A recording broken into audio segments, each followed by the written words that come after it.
Welcome back to the Shitcoin.com show, everyone. We've had a little hiatus, but as the prices are pumping, we thought we'd jump back on. As always, I'm Blake, and I'm here with the CEO of Shitcoin.com, Andreas Brecken. Hey, Andreas. Hey, guys. So we're going to try and not talk too much about the price because it's kind of boring. We were saying earlier today that you kind of get a bit desensitized to this stuff. But I guess one of the most important questions, Andreas, is are you going to be going back to becoming a lobsterian? That's a very good question. For those who don't know what the lobsterian is, at Narcopolco, I would say 2 years ago, and a few years in a row, I figured out the best thing on the menu was lobsters, and pretty cheap. So, I've gone on a full lobster diet when I've been there, and sometimes I do it when I'm away. And I noticed as well that Tiffany Hayden mentioned it as well this week on Twitter. So I guess, it's probably about time, if we can find them. She's always been one of my favorite groupies. But anyway, let's talk about, I guess this narrative has been running that Bitcoin is the new gold. And we've spoken about this before, and Peter Schiff definitely seems to have quite good banter with the Bitcoin community. But he came out this week and said that comparing Bitcoin, the return of Bitcoin to the return of gold is irrelevant. He said they're not competing. He just said it's like comparing the return of gold to the return of Tesla. That is a terrible analogy. Yeah, what are your thoughts on it? Yeah, there's a few interesting ones with this because it's fun to compare Bitcoin to gold because gold is the only thing I can think of that is worse to use for payments than Bitcoin. Everything else is better. Yeah. Just like old magazines, Magic the Gathering cards, like everything is easier and cheaper to move than Bitcoin, except gold. Gold is literally, I think it was picked in part because it was so heavy and tough to move. But the one I think is more interesting is if everybody on Twitter is bringing the Bitcoin is digital gold meme back, then maybe that explains why the price of Litecoin is up. Yeah. Because the old Litecoin meme, which also makes no sense, was Litecoin is the silver to Bitcoin's gold. Right. Which means Feathercoin is the copper to Litecoin's silver. It's like, how far do you go with these shitcoins? But it's one of those analogies, I don't know who said it, and it just stuck. So I think new people coming into the space are like, well, if a Bitcoin is $18,000, I can't afford that. But a Litecoin is much cheaper. I can afford that. And it's like the silver to Bitcoin's gold. Right. And as long as nobody tells them they're wrong, it's just like, it's just the same one, but cheaper. Exactly. And especially when you're talking about, when you're looking at portfolios and trying to distribute your assets, then it fits into the narrative quite well. Shift with side shift AI. Good job. We can mention the BCH fork, which happened last week. Well, over the weekend, I guess. Only a couple of days ago. Yeah, it is the BCH fork that didn't happen. Yes. Yeah. Because we were all sat there, looking at the countdown. And because I'm running an exchange these days, it was the same thing. We got to shut off like all the nodes, shut off the deposit processing, stop sending out coins, and disallow trading. And then, you just sat there. But what you ended up looking at was the implementation of Bitcoin Cash that doesn't do the fork. It's called BCHN. And BCHN just had blocks coming in sort of every 10 minutes, just kind of acting normal. And on the side, you can see what is mined for the one that does the fork, the miner tax, as we call it, which is Bitcoin ABC. And it just had nothing. No one is mining it. And that means you can't even move money.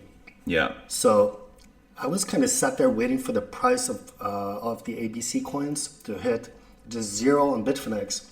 But you get this weird situation because nobody can move their ABC coins because the chain is not being mined. Right. There was like one block every 3-4 hours. Yeah. That's just a few times a day.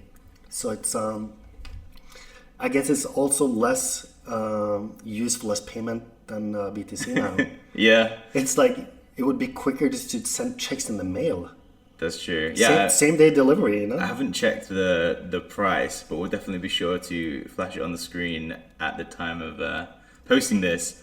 For those of you that are watching this on YouTube, yeah, And there's been some pretty salty tweets. yeah, I was By gonna say, Because I don't pay that much attention to it, but I don't think I saw that many self-congratulating tweets from the BCHN guys. right? But the amount of just saltiness and resentment from the ABC side was pretty good. Yeah, It was sort of like, look what you did. The price of all BCH is down now. Litecoin has surpassed it in price. yeah. Look what you did. You should have just done what I told you. I did see some tweets actually showing the market cap of Litecoin overtaking BCH. But then you mentioned as well you tweeted about it. Was it from Kevin at Galoy Capital? Is that who it was? Who mentioned Bitcoin Cash fork politics is the most vicious and bitter form of politics because the stakes are so low. Yes, so this is a quote I got from Kevin Joe, who runs Galoy Capital. He used to work with me at Kraken. This is a butchered quote. Yeah. It's actually supposed to say that the infighting in academia is Right. so vicious because the stakes are so low. And I forgot the name of the quote, but it's basically about people thinking what they do is extremely important. Yeah. When to everyone else, it just seems silly and stupid. So it's a bit tongue-in-cheek. I don't think a lot of people understood where the quote comes from, so they started correcting me on the quote where I just replaced one word. And they're like, well, it would make more sense if you say the infighting in Bitcoin Cash is so fierce because it's the future of peer-to-peer electronic cash for the world, and don't kill babies. So yeah, no sense of humor, but good job correcting me. But yeah, it's good to see that at least I noticed as well on SideShift the Bitcoin Cash transactions are back running again. So They're back running at a record volume. yeah, exactly. So things Maybe everybody's just dumping their coins. Or maybe it's the other way. Maybe they're like, oh, the coins are so cheap now. It's cheaper than Litecoin. Oh god, we're getting into weird market. I know. Market psychology here. Another thing I wanted to mention. I know we wrote about this in the newsletter last week. So if you guys read it, you will have seen that there was $1 billion seized, which was supposedly tied in some way to the Silk Road, which was pretty interesting. So yeah, prosecutors said an unnamed hacker stole the funds and moved them to a wallet. This was in April 2013, and then literally last week the coins were seized. And So he's been sitting on it for 7 years. yeah, and it's pretty nuts. And I noticed as well. We saw a tweet actually from the lady who wrote the book, right? Eileen Ormsby. Right, yeah. And she was just like, holy shit, this is pretty nuts. Like, And she has not only written a book on the Silk Road, she's written like 15 of them. right. It's on Amazon. It's all, it's really good. I think she's the expert of darknet markets. She's been obsessed with them since I think like 2010, 11. Written tons of books. And yeah, she knows what's true or not. Like, there are no assassination contracts on darknet markets. Right. If you see one, it's somebody going to scam you. So it's always the correct person to ask, Eileen. But it's just super interesting, I think, to see that, kind of a government seizing those assets and saying that they have a claim to them. And how much Bitcoin does the U.S. government have now? I know I know to them it's nothing. It's not even like it's not even going to pay for like an hour of your expenses. Yeah. But it's interesting to us. And it raised some interesting points as well about, I guess the market cap of Bitcoin is getting so big now that it wouldn't. Well, I don't know what that would do to the price, but releasing that onto the market, which they seem to do, if they seize Bitcoin, they do sell it. Yeah, but they have this weird procedure. They probably sell them the way Same way they would sell a car they got from somebody who's in prison, or they say, or a house, or like a couch. They would probably just auction it at a police auction. That's how Tim Draper got his Bitcoin, wasn't it, back in the day? I think. Oh, I forgot about that. Yeah, that was a lot as well. But I don't understand. But he paid overprice. I'm quite I can't sure. remember. But it will be interesting to see how it plays out. I don't know when they'll release it. Maybe now with all this stuff with Iran wanting to do payment in Bitcoin, then maybe it'll change. That's gonna get super spicy. The way I remember it is, you can mine Bitcoin in Iran, which I assume is done by natural gas. Do they have nuclear? I forgot. I'm not sure. Did the US sabotage that? But anyway, you can mine Bitcoin in Iran, but you have to sell the coins to the government.